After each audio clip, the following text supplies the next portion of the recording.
Hello, there are certain things that become part of us as Africans, one of which is the talking drum. Ghanaians, Hausas and Yorubas use it a lot. Our first report today is on the talking drum. Please, I want you to recline your cushion and keep a cup of juice by your side as we'll inform, educate and entertain you on our time leisure today. My name is Chioma Okwara. Stick around. The talking drum is a musical instrument which has been around for thousands of years. In the southwest part of Nigeria, it is an important part of the sociocultural life of the people.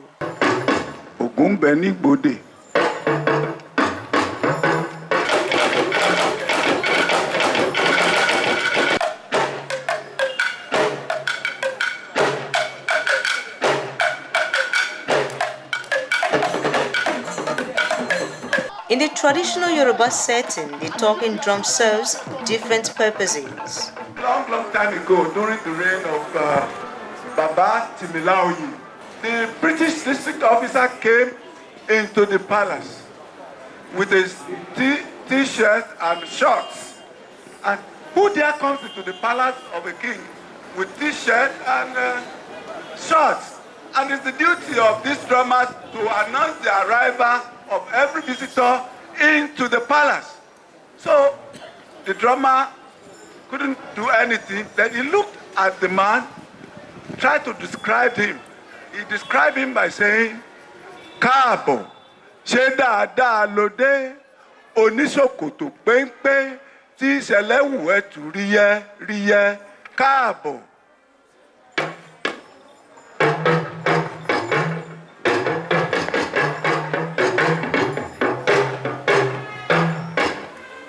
But Kabiyesi is in the inner chamber of the palace.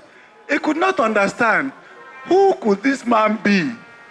Oníṣòkòtò péńpé tí ìṣẹ̀lẹ̀ wù ẹ́ tù ríyẹ́, káàbọ̀. Then he remembered that must be the district officer. Another function of the drum is to recite the oriki of somebody who is maybe very old. Once he's dead, the family has to go and announce to the drummer of the town that so person has gone. So it is the duty of the drummer to wake up very, very early. When we have Ukuagba, when old people die, it's not considered to be something of sadness. It's considered to be orire, something that is good to happen to human being. So by reciting the oriki of the deceased, people in the town or in the community will know who and who has passed on. Oku dide, dide làásọ̀lú, dide làásàwọ̀, dide làásèyàwó ọjọ́ tí ò gbọ́dọ̀ pọkọ rẹ̀ lóko, dide. But apart from funeral dirges, you pay homage to the Orishas. These Orishas, instead of people thinking that Yoruba worshippers are idol worshippers, they are not idol worshippers. Go to the Osun shrine. You will never ever find an effigy or a statue of Yeye Osun that our people go in front and bow down to. No, what you see is a covered calabash. What is inside that container, I'm not here to say. And it's only the devotees that know the content of that calabash. What do?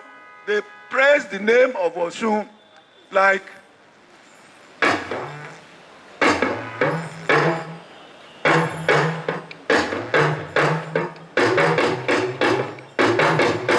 this hourglass-shaped instrument can only be played by trained hands. Aside from the Yoruba people, Hausas and Ghanaians also use it in different cultural events.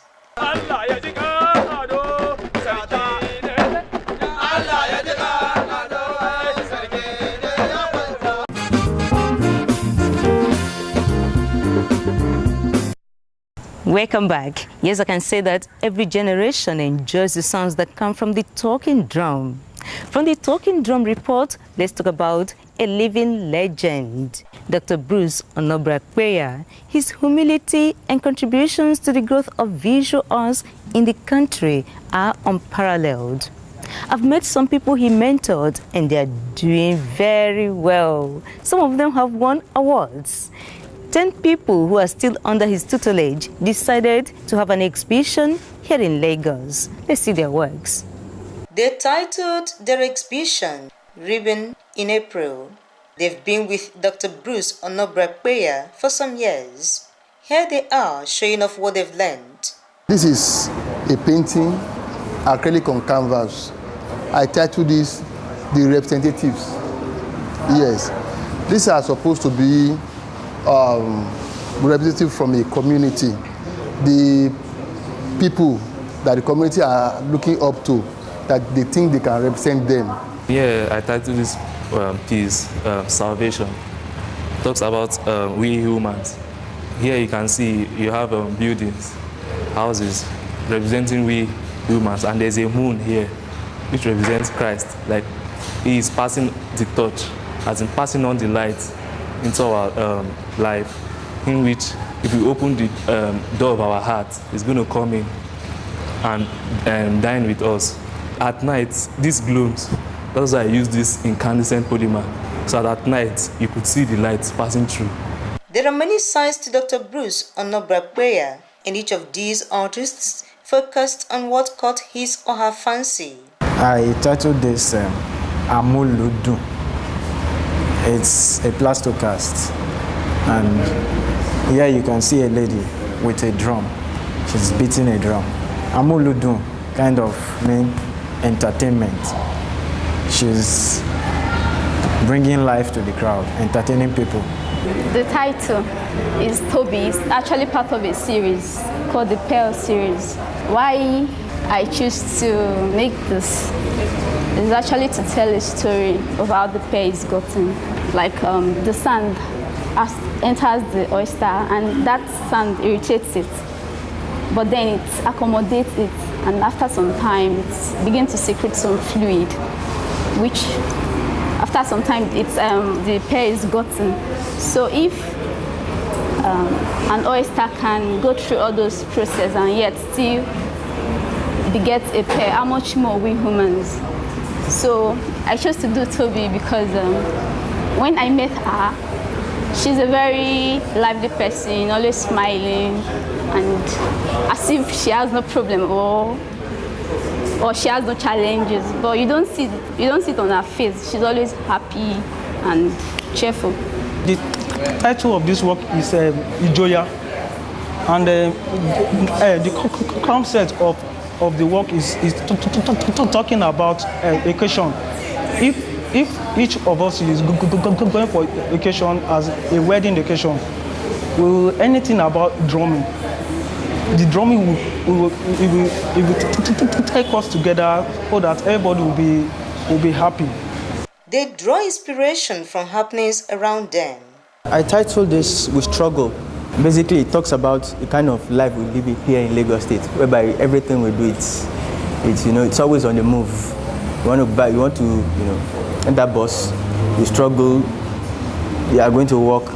Either you are eating on the road, so there is no this kind of a patient life where you just do things with ease. So basically, everything we do, especially in Lagos State, we struggle. It's titled If Leaves Were Houses. Just a wish of having a shelter for everyone, living in an environment where things are done in an appropriate way. And so I just wish nobody suffers for anything.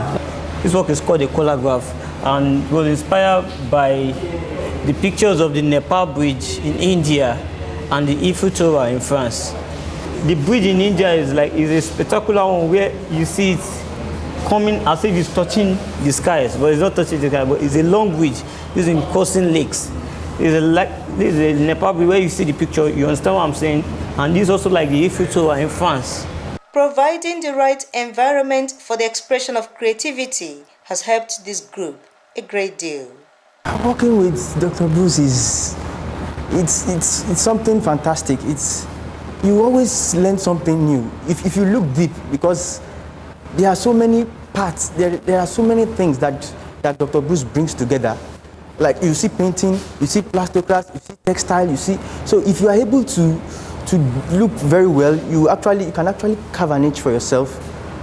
There is every part, everything about art is art himself. Dr. Bruce Onobrakweya is my father and also my grandfather, because I learned a lot from him. Many art enthusiasts are impressed. Most of the pieces are clearly very outstanding in the varied media. And to say there's even a favorite piece is something I'm struggling with.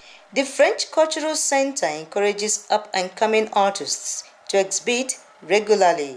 The mission is to push up every artist, but especially, I'm interested about young, because young is the future. Dr. Bruce Onobrakweya couldn't make it to this opening.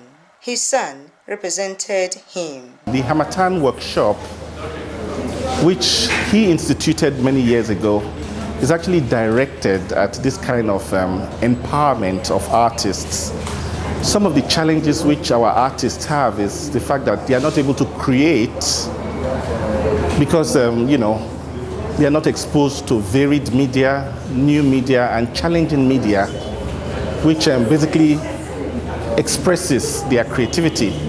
So I would clearly want to say that kudos to my father, who in one way or the other has been responsible for impressing and impacting on a new generation of artists and giving them the confidence to come out and show their varied artworks in this manner.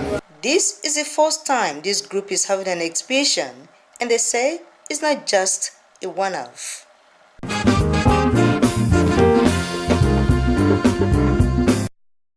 Nice to have you back. That was Ribbon in April group exhibition. On Art on Leisure, we go to different places to bring interesting reports for you. In a jiffy, we'll be in Benin to meet her first female bronze caster. She's an interviewer's delight. So stay. Mrs. Elizabeth Olowu is the daughter of Oba Kenzwa II. She grew up in the palace and so had the privilege of seeing artworks all around. The palace of my father was like a university of art. Sculptures made with bronze are highly appreciated by the Benin royal family. Bronze is a symbol of royalty, and the Oba owned bronze, absolutely. Even the anklets, bronze anklets I was wearing as a child, my father ordered them from Ibu. The ancestral shrines were decorated with bronze figures and ivory. Only men were allowed to cast bronze for the Oba. Women were not allowed to cast bronze, except if the Oba permitted it. And no woman was interested all these years, all these centuries, to cast bronze. Even if they wanted to, they would not release the secret to them, because the good people were the recorders of history for the Obas of Benin. Looking at bronze works every day motivated her into being a sculptress. Her father, Oba Kenzwa II, who reigned as the Oba of Benin from 1889 to 1978, encouraged her. As early as 47, I was doing mud sculpture. I was in the primary school, but I was not working in bronze. I was working with paper mache and clay.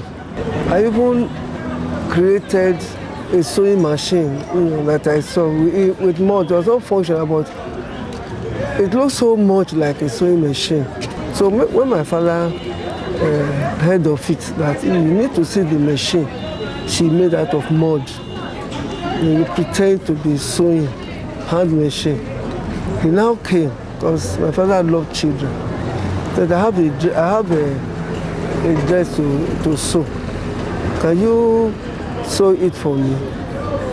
How much will you charge to stitch it? So some of the wives around there say, instead of sewing it, just give it to us. We will take care of it. He said, no, she's going to sew. But he knew that it will not. I was thrilled that he came. He wanted to sew his dress. So I said it will cost 2 pence or toro or 4 pence. So he gave me 10 shillings. Said I will bring the cloth after. So that's encouragement. He started encouraging me right from childhood. I went to the University of Nigeria, Nsukka. Our head of department, Lasheko, wanted me to be a pioneering student in the department. But I went to Nsukka with planning to study science. I went to Federal School of Science and Technology, Ikot, and I did the science subject to advanced level. So I thought I was a scientist. When I got there, Lasheko said, this lady is an artist. I'm looking at my scores. So I now became one of the first students at Nsukka. But unfortunately, after 1 year, the Civil War disrupted my education. Then I came back to Benin and started teaching. Her interest in visual arts did not wane. There was a blacksmith opposite the Hourglass Grammar School. During break, I would go and sit down with him. That was in 1966. I would go and sit down with him, watching him using bellows to smelt something with charcoal and everything.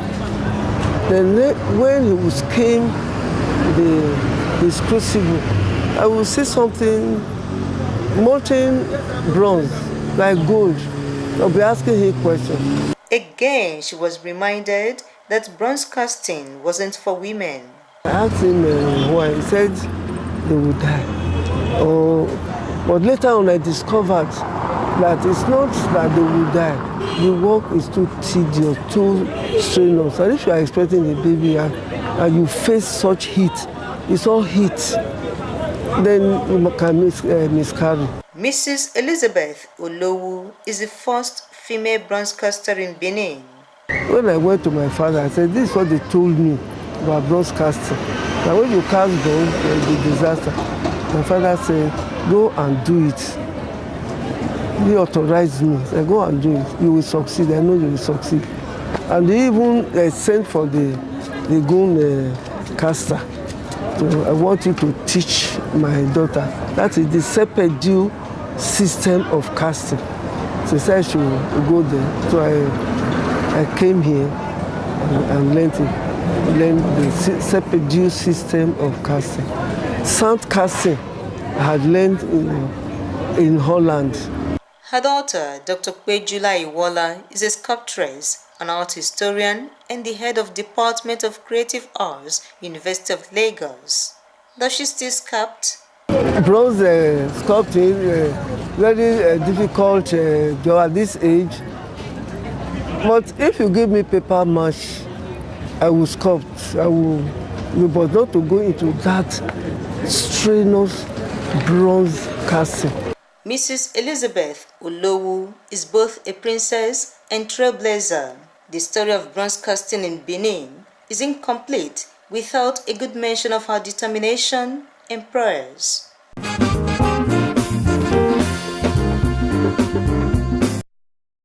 Welcome back. Mrs. Elizabeth Olowu is an achiever and she will always be celebrated on art and leisure.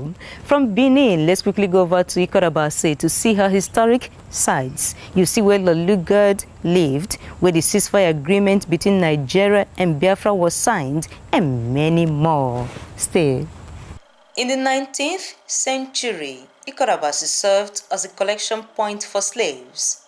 Men, women, boys, and girls were bought from Ikot Abasi and nearby villages and brought to this bridge of no return.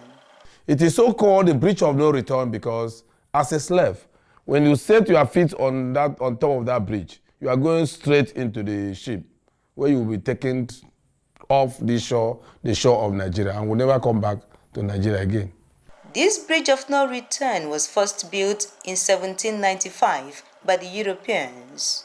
It was rebuilt and commissioned in 2014. Lord Frederick Lugard lived in this house when he came to Abasi in 1912 as the Governor General of the Southern Nigeria Protectorate.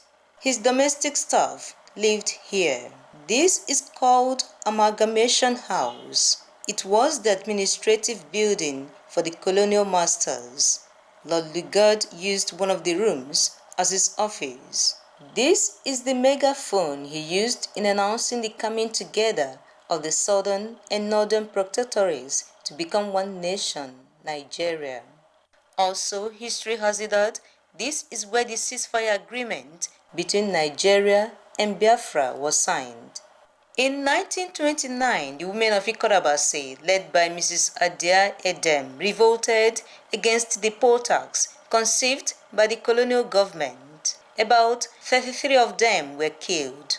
This is their cenotaph.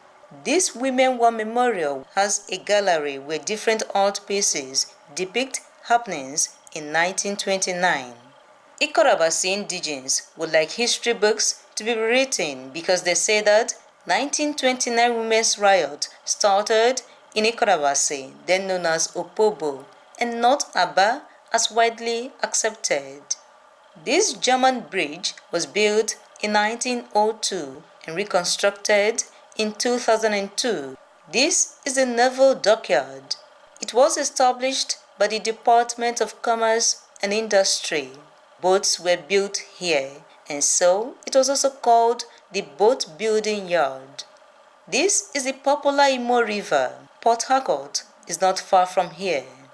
This building served as a skill acquisition center for women run by Mary Blazer, a missionary.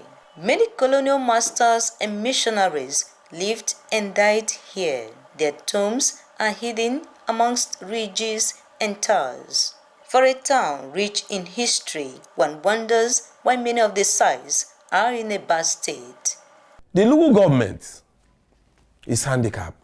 We have tried our best to keep these places, but we want to appeal first to the state government to take over this site as a state tourist site. This Women War Memorial was commissioned on the 7th of March 2015. Any maintenance plan in place? We will set up a trust and have people who have a passion for something of that nature to work there. And we will come up with code of conduct of what to do there, like the gallery. I mean, it shouldn't just be left open like that for anybody to walk into. There should be no photography, because we don't want the artwork being duplicated everywhere and things like that. So we are going to come up with a code for the management of that place. And the people who will work there, if they don't know what to say to the public, we have to educate them and bring them up to par. History lives here. Ikot Abasi holds an integral part of our national story.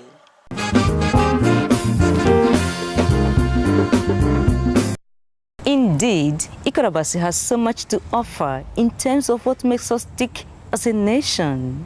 That has been our offering this week. Hope we gave you value for your time. Thank you so much for being a part of the show today. You can watch this episode and other episodes online. Just visit www.artandleisure.com.ng. Please always leave a comment afterwards. By God's grace, we'll be back same time next week with something fresh. My name is Chioma Okpara. Love yourself. Love Nigeria.